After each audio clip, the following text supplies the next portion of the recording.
ओम नमो भगवते वासुदेवाय।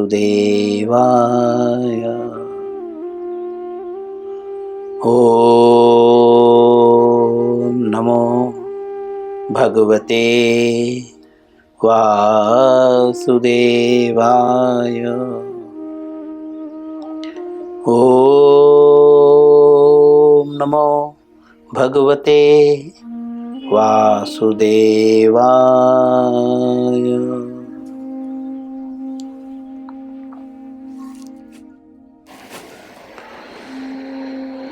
श्री कृष्ण लीलामृत पुरुषोत्तम भगवान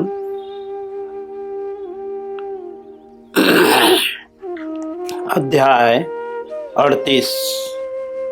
अध्याय का नाम है अक्रूर जी का वृंदावन आगमन।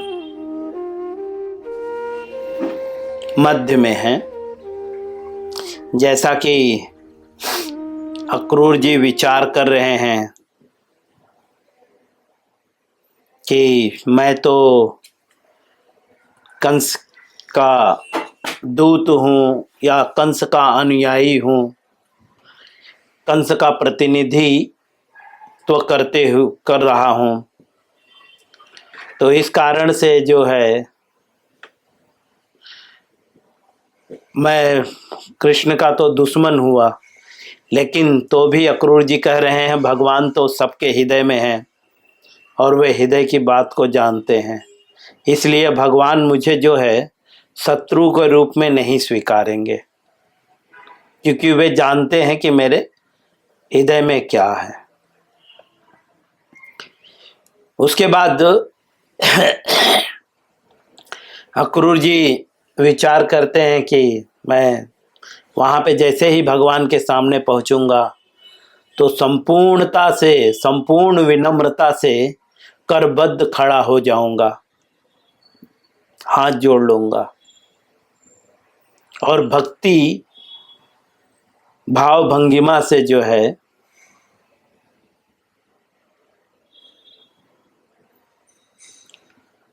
मैं प्रसन्न हो जाऊंगा। भगवान जो है वे विचार कर रहे हैं कि भगवान जो है मुझे देखकर जो है संभवतः बहुत प्रसन्न होंगे और मुस्कुराते हुए जो है मुझ पे दृष्टिपात करेंगे। और दृष्टिपात से क्या होगा? बोलते हैं दृष्टिपात से जो है मेरे अंदर जो पाप है, जो पाप के फल हैं, जिसके कारण जो है मुझे इस तरह विवश होकर करना पड़ा। क्या करना पड़ा? कंस की बात माननी पड़ी। हर व्यक्ति पाप के ही कारण मजबूर होकर नाना प्रकार के कर्मों में रत होता है। इसीलिए जो है अक्रूर जी सोचते हैं कि मैं सारे पाप कर्म फलों से मुक्त हो जाऊंगा और दिव्य आनंद का अनुभव करूंगा। और क्योंकि जब व्यक्ति सारे पापों से मुक्त हो जाता है तो ज्ञान के जो है मंच तक पहुंच जाता है। अब श्रील प्रभुपाद जी आगे लिखते हैं जो अक्रूर जी विचार कर रहे हैं। अक्रूर जी विचार जो कर रहे हैं प्रभुपाद जी उसे कहानी के रूप में हमें बता रहे हैं। अक्रूर जी विचार कर रहे हैं, चूंकि श्री कृष्ण मेरे हृदय को जानते हैं, अतः जब मैं उनके निकट जाऊंगा वे मेरा आलिंगन कर लेंगे। अक्रूर जी सोच रहे हैं क्योंकि भगवान मेरे हृदय को जानते हैं। और अक्रूर जी का हृदय कैसा है? तो ऊपर अक्रूर जी ने अपने हृदय के स्थिति का वर्णन किया है, समझे। संपूर्ण रूप से विनम्र हैं वे, पूरी तरह से विनम्र हैं। उनका हृदय विनम्र उसी व्यक्ति का हृदय होता है जिसके हृदय में काम और क्रोध नहीं होता। दूसरे शब्दों में कहें निर्मल। अक्रूर जी का हृदय जो है एकदम निर्मल है। अक्रूर जी विचार करते हैं कि जब मैं वहां पहुंचूंगा, जो है भगवान के निकट पहुंचूंगा, तो वे मेरा आलिंगन करेंगे, क्योंकि अक्रूर जी कृष्ण को भगवान मानते हैं। एक्चुअली एज में, भौतिक एज में तो कृष्ण का आयु कम है, अक्रूर जी बड़े हैं, तो देखा जाए तो अक्रूर जी जो है कृष्ण का आलिंगन करना चाहिए। लेकिन अक्रूर जी जो है, जो भक्त होते हैं, वे बहुत ही सरल होते हैं और बहुत ही विनम्र होते हैं। इसीलिए अक्रूर जी कह रहे हैं कि वे मेरा आलिंगन करेंगे, अर्थात भगवान जो है अक्रूर जी का आलिंगन करेंगे। मैं न केवल यदुवंश का एक सदस्य हूं, अपितु उनका संबंधी और निष्कलंक विशुद्ध भक्त भी हूं। अक्रूर जी जो है कह रहे हैं कि मैं तो, वे क्यों मेरा आलिंगन करेंगे, तो वे कारण बता रहे हैं अक्रूर जी। पहले तो मैं यदुवंशी हूं, दूसरा कि मैं उनका संबंधी भी हूं, उनके साथ मेरा संबंध है। और बोल रहे हैं कि सबसे खास बात क्या है, बोलते हैं कि क्योंकि मैं उसका निष्कलंक विशुद्ध भक्त हूं। निष्कलंक मतलब जिनका, मैंने जो कहा ना, जिसके अंदर कोई कलमश ना हो, ऐसे व्यक्ति को निष्कलंक कहते हैं। कलमश मतलब भगवत गीता में हम पढ़ चुके हैं, तेरा मेरा की जो भावना है, भगवान अर्जुन को बोलते हैं भगवत गीता के 2nd चैप्टर के जो है 2 अध्याय के 2 श्लोक में, कुतस्त्वा कस्मिलम इदम, नहीं, 1 मिनट, मैं वो श्लोक पढ़ता हूँ। 2 अध्याय का जो है 2 श्लोक, भगवान जो है अर्जुन को कहते हैं,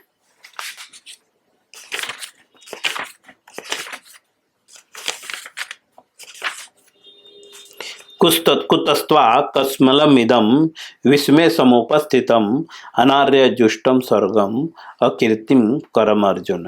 हे अर्जुन, तुम्हारे मन में यह कलमश आया कैसे? तो अर्जुन के मन में क्या कलमश आया था, तो इसके पूर्व पहले अध्याय में जब हम पढ़ेंगे तो अर्जुन बताता है, ये मेरे चाचा हैं, ये मेरे दादा हैं, ये मेरे पापा हैं, मेरे मामा हैं, ये मेरे मित्र हैं, ये मेरे जो है बंधु हैं, ठीक है, ये मेरे गुरु हैं। तो यह जो मैं और मेरा की भावना, राउंड फिगर, मैं और मेरा की भावना ही जो है कलमश है जीवों में। कलमश मतलब एक शब्दों में कहें गंदगी, जीवों के अंदर यही गंदगी है, और इसी गंदगी के कारण जो है वह इस संसार में फंसा हुआ है।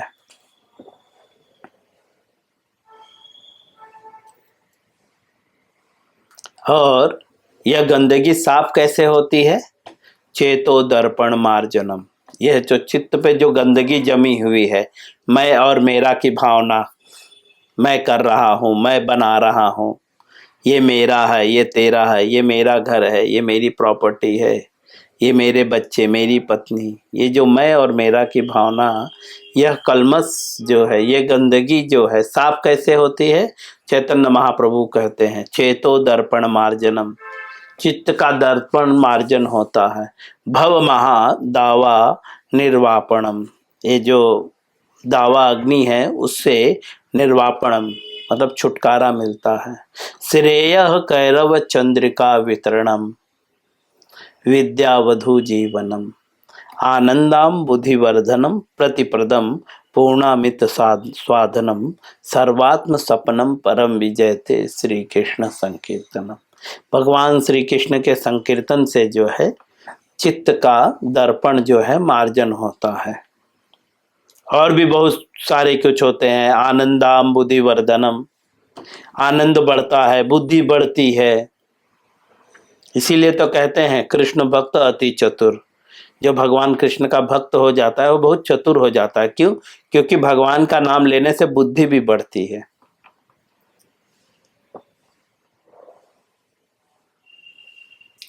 तो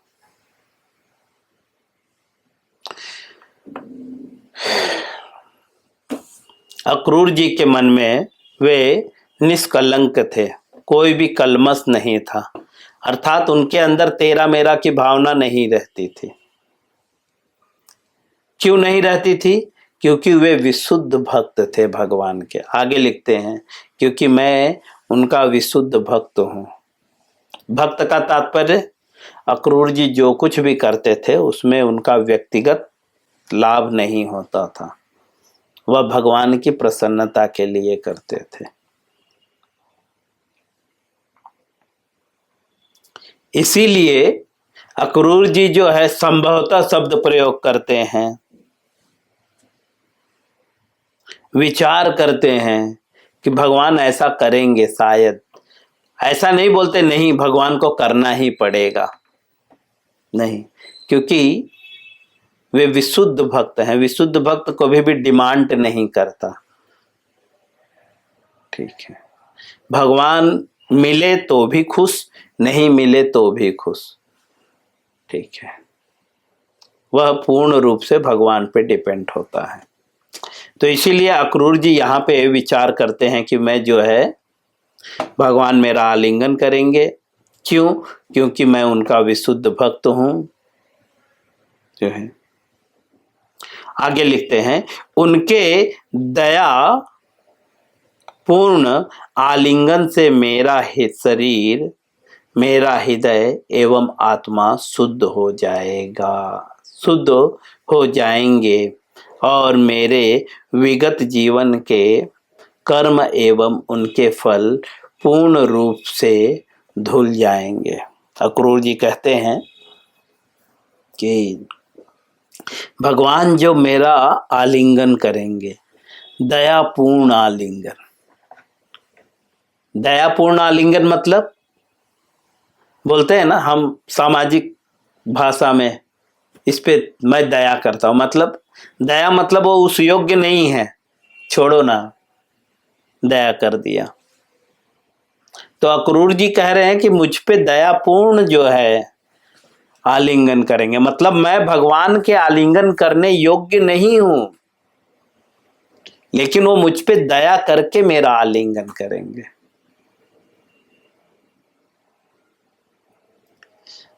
और आलिंगन से क्या होगा? तो बोलते हैं मेरा शरीर, मेरा हृदय और आत्मा शुद्ध हो जाएंगे। शरीर भी शुद्ध हो जाएगा, आत्मा भी शुद्ध हो जाएगा और हृदय भी शुद्ध हो जाएगा। और इससे क्या होगा? बोलते हैं सारे पाप कर्म जो है, जो पूर्ण जो है, जो फल हैं, सब धुल जाएंगे। अर्थात जब व्यक्ति समस्त पापों से मुक्त हो जाता है, जब उसके सारे पाप धुल जाते हैं, तो वह जन्म मृत्यु के चक्र से मुक्त हो जाता है। इनडायरेक्टली अक्रूर जी कह रहे हैं कि आज जो है मैं जन्म मृत्यु के चक्र से मुक्त हो जाऊंगा। श्रील प्रभुपाद जी आगे लिखते हैं, जब वे मेरे शरीर को स्पर्श करेंगे तब मैं तत्क्षण विनय पूर्वक हाथ जोड़कर खड़ा हो जाऊंगा। अक्रूर जी क्या बोल रहे हैं? जब भगवान मेरे शरीर का स्पर्श करेंगे। अगर एक यहाँ पे भक्त और भगवान ना करके एक सामान्य भाषा में भी हम बात करें तो प्रभुपाद जी इनडायरेक्टली हमें सिखा रहे हैं कि अपने सीनियरों के साथ कैसा बिहेव करना चाहिए। जब वे कभी हमारा आलिंगन करते हैं तो विनम्र भाव से जो है हाथ जोड़कर जो है उनके सामने तत्क्षण खड़े हो जाना चाहिए। यहाँ पे एडिकेट सिखा रहे हैं, जिसको वैष्णव एडिकेट बोलते हैं। एक शब्द में वैष्णव सदाचार, हिंदी में उसे बोलते हैं वैष्णव सदाचार। सदाचार मतलब जो हमेशा आचरण करने योग्य बातें अक्रूर जी के द्वारा श्रील प्रभुपाद जी यहाँ पे सिखा रहे हैं। इसे अपने जीवन में धारण भी करना है, इस कान से इस कान नहीं तो इधर से सुने और इधर से निकाल दिए। इसे जीवन में धारण करना है। जिसे ना समझ में आए वह चर्चा करे कि किस तरह से उसे अपने जीवन में इन वैष्णव सदाचार को लाना है।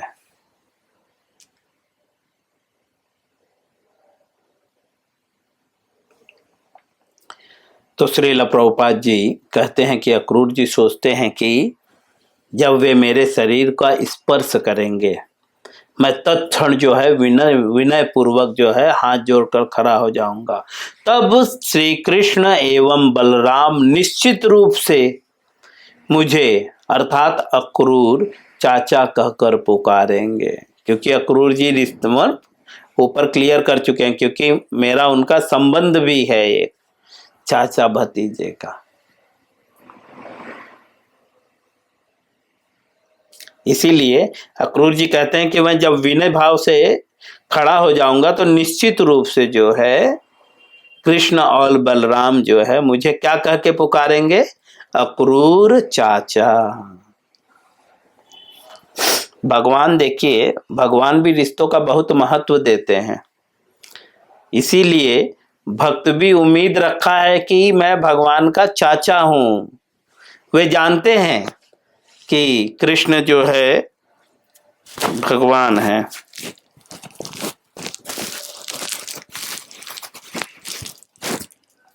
वे जानते हैं कृष्ण भगवान है, लेकिन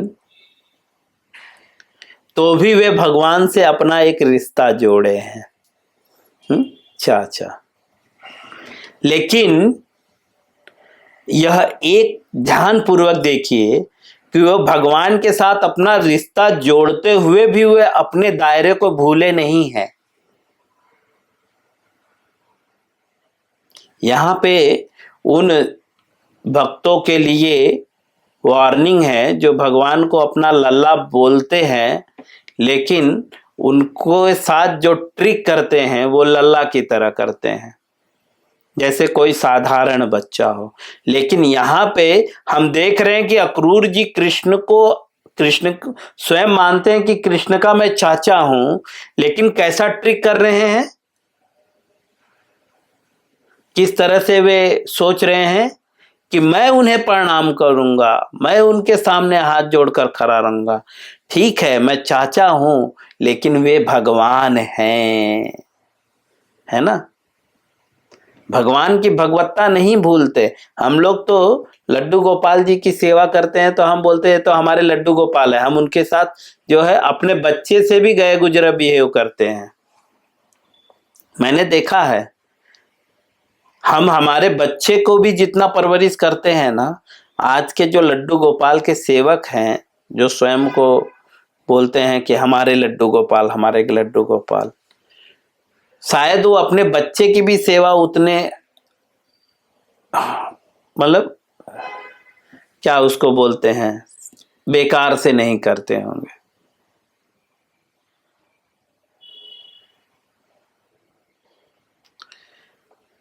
यहाँ पे अक्रूर जी के द्वारा हम यही शिक्षा प्राप्त कर रहे हैं कि ठीक है वो हमारे पुत्र हैं, ठीक है, अगर आप उन्हें अपना पुत्र मान रहे हैं ठीक है। जैसे अक्रूर जी सोच रहे हैं कि वे मुझे चाचा बोलेंगे, मैं उनका चाचा हूं, लेकिन उसके बाद भी हम ऊपर पढ़ रहे हैं तो वह किस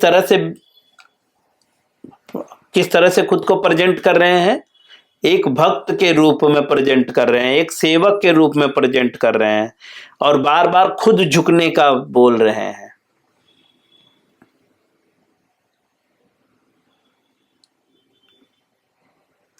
अब श्रील प्रभुपाद जी आगे लिखते हैं कि अक्रूर जी का सोचते हैं कि निश्चित रूप से जो है वे मुझे अक्रूर चाचा कहकर पुकारेंगे और उस समय मेरा समस्त जीवन धन्य हो जाएगा।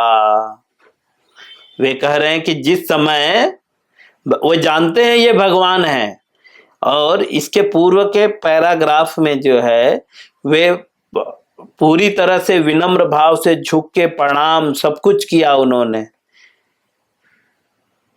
ऐसा नहीं कि मेरे लल्ला है तो मुझे प्रणाम करने की जरूरत नहीं।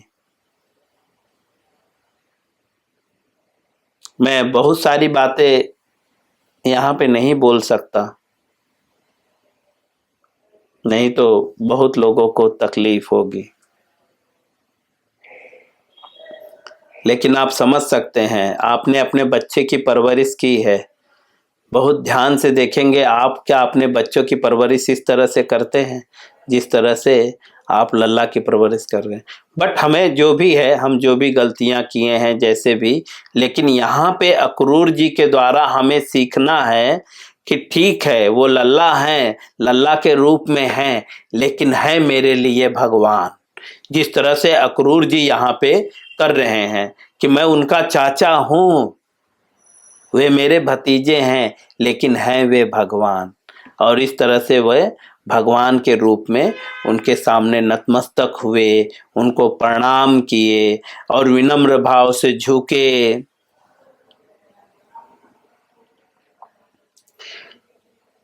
और अब वे उम्मीद कर रहे हैं कि जब वे मुझे एक बार बोलेंगे अक्रूर चाचा, ऐसा कह के जब पुकारेंगे तो मेरा जीवन धन्य हो जाएगा। धन्य मतलब मैंने ये जो जन्म लिया है इसका लक्ष्य पूरा हो जाएगा। अगर इसके बाद मुझे मृत्यु भी प्राप्त हो गई तो भी मुझे कोई परवाह नहीं। जब तक श्री भगवान किसी को मान्यता न दे उनका जीवन सफल नहीं होता। प्रभुपाद जी कहते हैं कि जब तक श्री भगवान किसी को मान्यता न दे तब तक उसका जीवन जो है सफल नहीं होता। राउंड फिगर यहाँ पे प्रभुपाद जी कह रहे हैं।